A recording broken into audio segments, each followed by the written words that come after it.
Today on the podcast, it can be a real struggle to rent in the Treasure Valley, even though home prices have started to go down. For Nicolette Clark, finding her $850 unit in Nampa 2 years ago was a lucky break, until her landlord turned off the heat during a winter cold snap. Now, she's sharing her eviction story with some red flags to look for before you sign your next lease.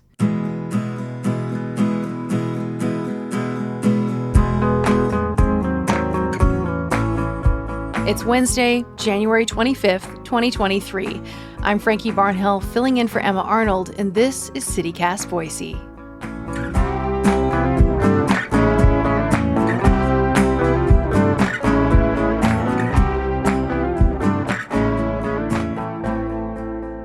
Nicolette, thanks so much for coming on CityCast Boise. I really appreciate it. Of course. Thanks for having me. You wrote about your story in the Idaho Capital Sun in this commentary, and it was really compelling. As I understand it, you moved into a rental in Nampa in 2020. COVID was raging. There was so much uncertainty. Jobs were kind of hard to come by. Affordable housing was super limited, but you had good credit, and you were working as an adjunct, right, at Northwest Nazarene University. And you were able to find a place. So how relieved were you when you were able to find housing? I was very relieved just because it was really hard to find anything under $1,000 in Nampa, Idaho, which just really blew my mind. And so when I found something for $850 a month that had my utilities included and that was close to NNU, I felt so relieved to have some secure housing, or so I thought. Yeah, we'll get into this. So what you thought you had, for sure. And you had your dog with you too, which of course, having pets is so amazing, but it also makes it more complicated to find rentals that will accept animals. Yeah, so I had my cat that came with me from grad school. And then when my grandmother passed away in October 2020, I also took in our dog, Bebe. And even like working at NNU, doing adjuncting stuff, it's very much contract work. And so it's not super stable. But I thought that having that place, even though it wasn't the best, it was going to work. But when I first arrived, it was really gross. It wasn't clean or anything, but I was like, you know what? I have a place. I don't need to worry about it. I'm just going to suck it up and I'm going to clean it, because I'm not going to be able to find any place else. And because if it didn't work out, it would be really hard to find another place. But pretty quickly, besides the fact that the apartment itself was kind of gross or not very clean, you started hearing things from your neighbors at this location that your landlord might be kind of tough to work with. What did they tell you? So my upstairs neighbor at the time basically told me to not ask for anything. Because they won't get anything done if you ask, and two, they just kind of ignore their tenants or they're rude to them, which I found out really quickly after he left to be true. And your landlords, this wasn't like a big property management group or a company from out of state, because we hear about that a lot, right? This was somebody who lives in Idaho and owns a property and rents it out. Is that right? Yeah, these were two really nice people. Like they came off as really hardworking, really honest, really open-minded. And so it was really shocking to get some of the responses that I got from them when I was asking for basic things. And the first big thing that came up for you in your own experience, as I understand it, was that summer 2021, it's really hot out, and your landlord turned off the AC. But you mentioned this already. Your utilities were included in your rent. So how did they justify turning off the air conditioning when it's like 100 plus degrees out? Yeah, that still stumps me to this day. So they had texted our group, the people who lived at the house, that the bill was $500, and so they were turning off the AC. And so they just kind of did what they wanted with, if they saw a bill that they thought was too high, they just turned it off. And my neighbors and I were really frustrated because and I know like in the grand scheme of things, like $850 isn't that much, but it's a lot to us. And for us to be spending our money that we work really hard for to live and to make sure that we have heat and AC and have that be taken away from us is really, I don't know, it was a painful experience. Yeah, and I mean, it's like literally affecting your environment, your everyday, your experience, waking up and going to sleep, and coming home and trying to cook a meal and all of that. So the summer incident happened, the AC gets turned off, and you didn't really feel like you could say anything or that there was much to say. What happened next? What was the next thing that really made you feel like, okay, I need to say something and maybe let them know that this isn't okay? Well, my neighbors and I, we had spoken with each other about the AC, and this was at like 3 a.m. when it was cool outside but still hot inside. And we were trying to strategize ways to approach this with our landlord, and none of us were willing to take the risk of bringing it up because we had this, I don't know, this feeling that it wouldn't go well. And I think we were right. But the next big thing that really happened was in December, and our heat was just off. And we were all freezing, but we weren't informed that our heat was being turned off. Like my friends, they were using their oven for heat, and I was using my dog to keep warm at night. And I had like a little space heater that didn't really do anything. But after that, I was like, you know what? Like, I will talk to her and she'll be reasonable. And I was wrong. What exactly did your landlord say? So I think it was around December 4th or December 5th, 2021. And I was preparing myself to know like my stuff for going into this email, because I was like, I need to be really upfront about it and how this is illegal. Like, you can't turn people's heat off in the winter. And so that's how I started. I was like, this is a habitability issue, and I would really like for my heat to be turned back on. And I talked about how it's been freezing. And she was like, well, you seem really unhappy and you complain a lot. You should be like the other tenants. They're just grateful that they have a place to live.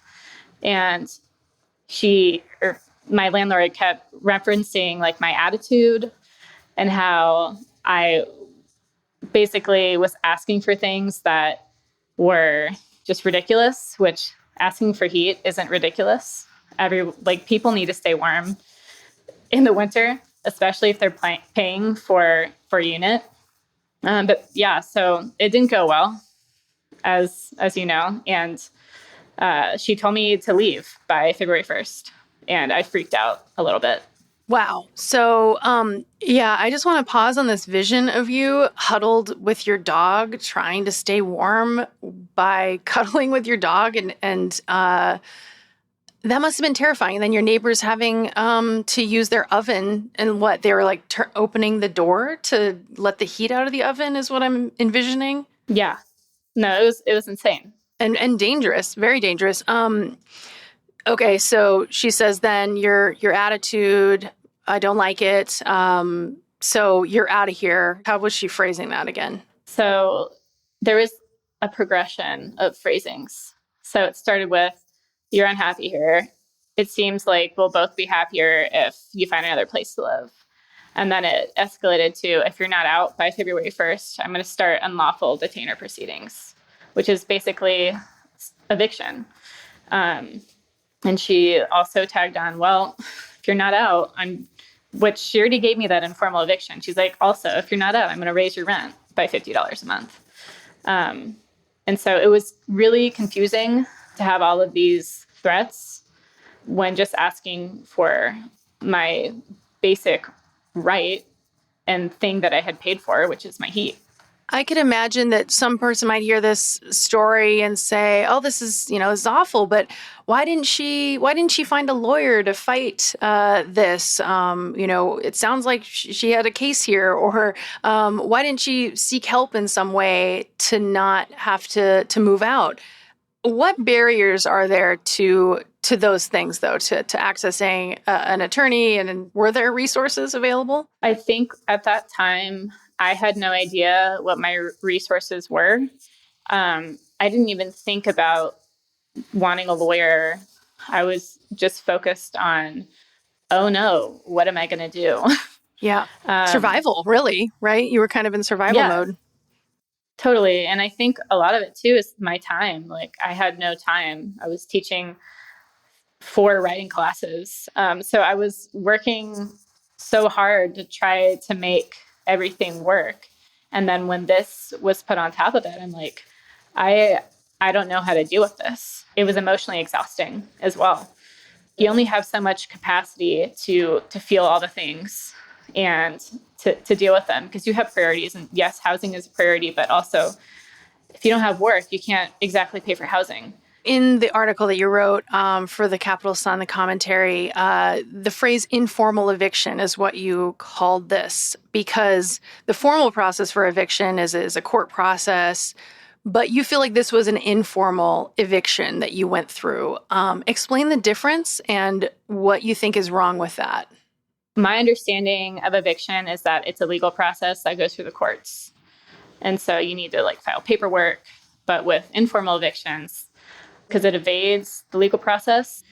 The reason I chose to focus on that concept is because I was looking on the Idaho Policy Institute's website, and it said there's no data on informal evictions in Idaho. I was just really feeling really frustrated. Like, why don't we track this in our community when it happens to people like me? And it probably happens to my friends or people who are really hardworking people who, I don't know, who need to be heard and accounted for.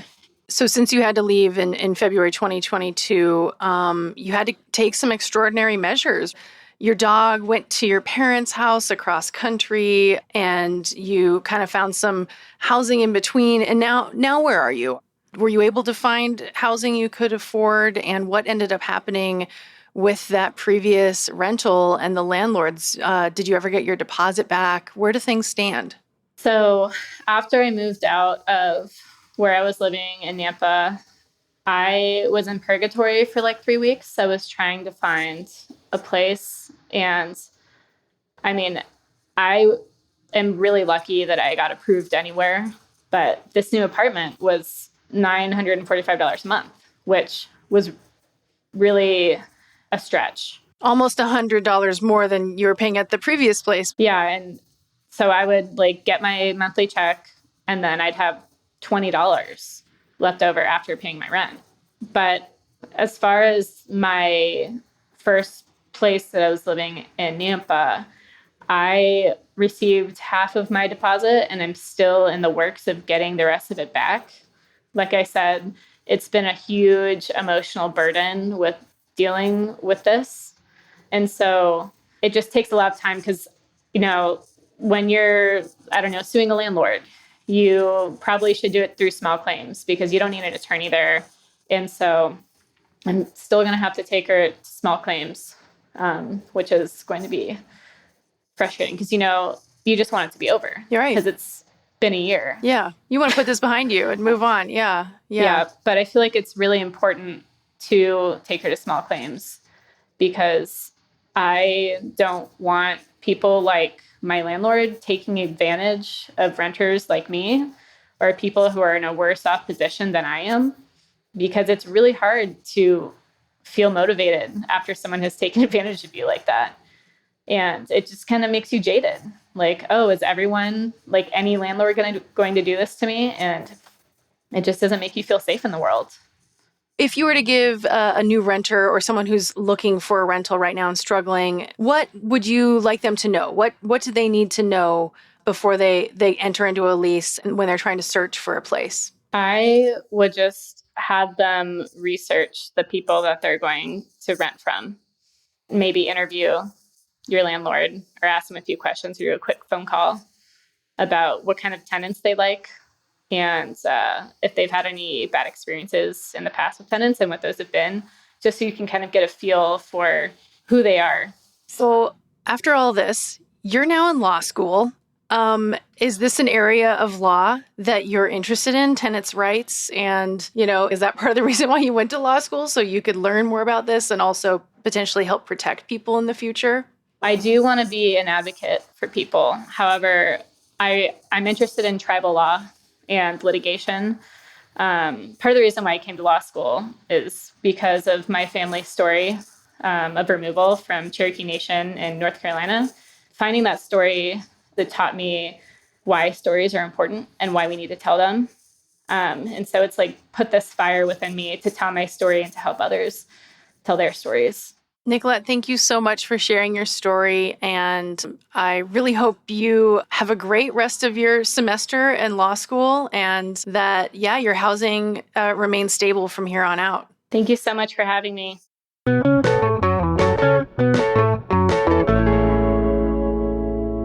And an interesting tidbit before you head out, Idahoans are mostly on the same page about two things. We want a repeal of the grocery tax and property tax relief. That's according to the Idaho Public Policy Center's latest survey. It found that more than 80% of people want to say bye-bye to the sales tax on groceries, and 56% think that property taxes are too damn high.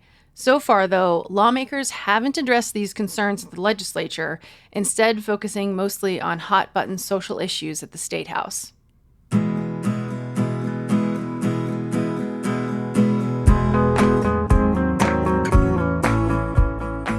And one more thing before we wrap up. On last Friday's show, we swapped stories of some of the things making us love Boise right now. Have you had a moment of joy or connection in town that made you smile recently? Share it with us. Text or leave us a voicemail at 208-546-9485. Again, that's 208-546-9485. We'll be back tomorrow morning with more Boise stories. See you then.